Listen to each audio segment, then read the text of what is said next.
الفنان أحمد مظهر. اسمه بالكامل أحمد حافظ مظهر.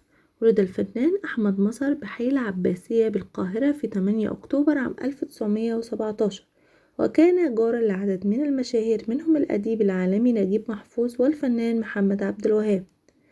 التحق الفنان أحمد مظهر بالكلية الحربية عام 1938، وكان دفعته الرئيس الراحل جمال عبد الناصر والرئيس الراحل أنور السادات وثروت عكاشة وكمال الدين حسين وعبد الحكيم عامر.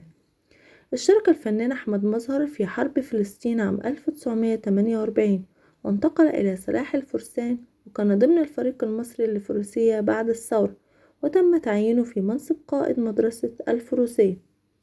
لعبت الصدفة دورا كبيرا في دخول الفنان أحمد مظهر الوسط الفني، عندما اختاره المخرج إبراهيم عز الدين للمشاركة بدور صغير في فيلم ظهور الإسلام عام 1951، حيث أن المخرج إبراهيم عز الدين كان يحضر لفيلم ظهور الإسلام عن قصة الأديب طه حسين، ولجأ لوزارة الحربية وطلب منها أن تمده ب100 فارس بخيولهم و300 من أفراد المشاة.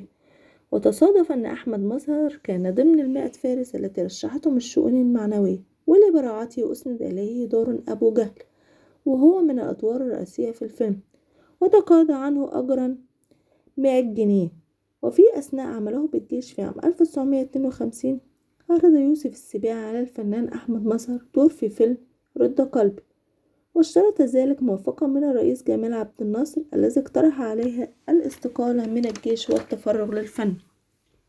ومن هنا كان عبد الناصر من الشخصيات التي أثرت في شخصية أحمد مظهر، وبالفعل استقال من الجيش في رتبة عقيد، وكان يقول: ذهبت أطلب التصريح فأقنعني بالتسريح.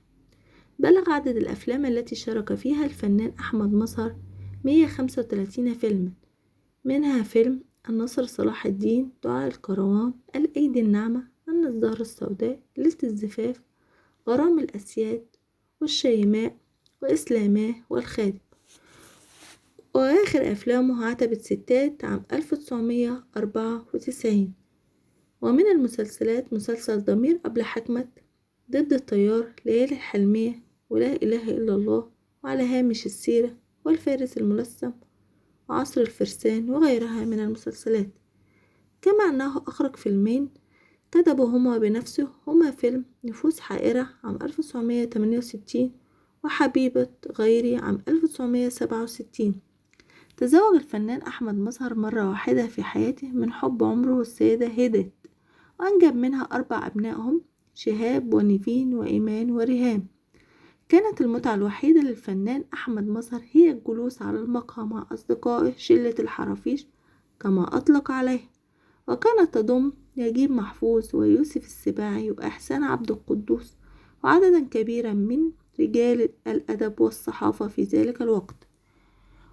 ومن المواقف الصعبة التي مرت بها الفنان أحمد مظهر في حياته قيام ابنه شهاب بقتل صديق عمره بالخطأ عندما ترك أحمد مظهر مسدسه وهو عامر بالذخيرة، وعثر عليه نجله، ودون أن يدري فقد كان طفلا أطلق رصاصة طائشة استقرت في جسد صديق والده الذي مات على الفور. اتهم مظهر زوجته وأم أبنائه ال4 بالإهمال، ودبت الخلافات بينهم، وعلى إثر ذلك حدث الطلاق. وتألم كثيرا بعد هذا القرار لأنه كان يحبها بشدة. وسر خلاف الفنان أحمد مظهر مع الفنانة سعاد حسني.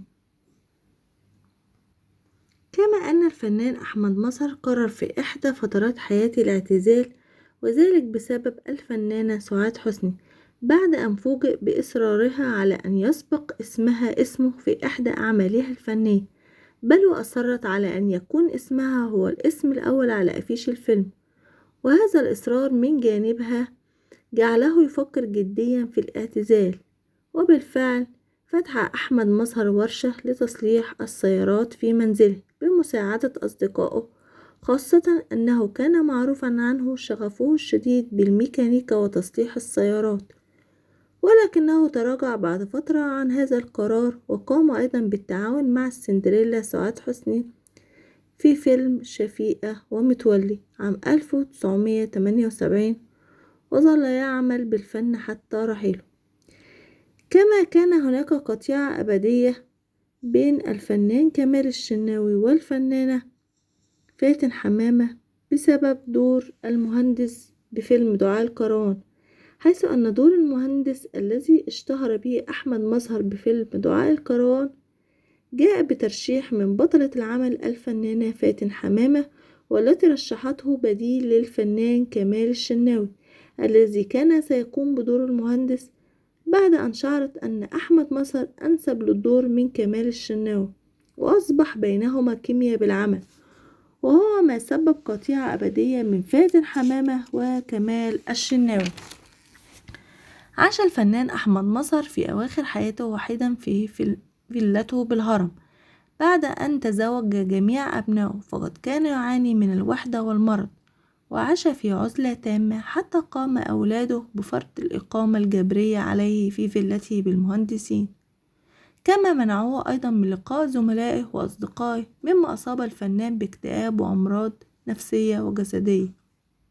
كما تألم وبكى الفنان أحمد مظهر عندما قامت الحكومة بعمل طريق دائري لتسهيل الحركة المرورية، ومر الطريق من داخل الفيلا الخاصة به التي كانت تضم أشجارا نادرة، وبكى على شاشة التلفزيون في برنامج الإعلامي مفيد فوزي، وطلب من المسؤولين إنقاذ حديقة الفيلا الخاصة به، إلا أن محاولاته باءت بالفشل.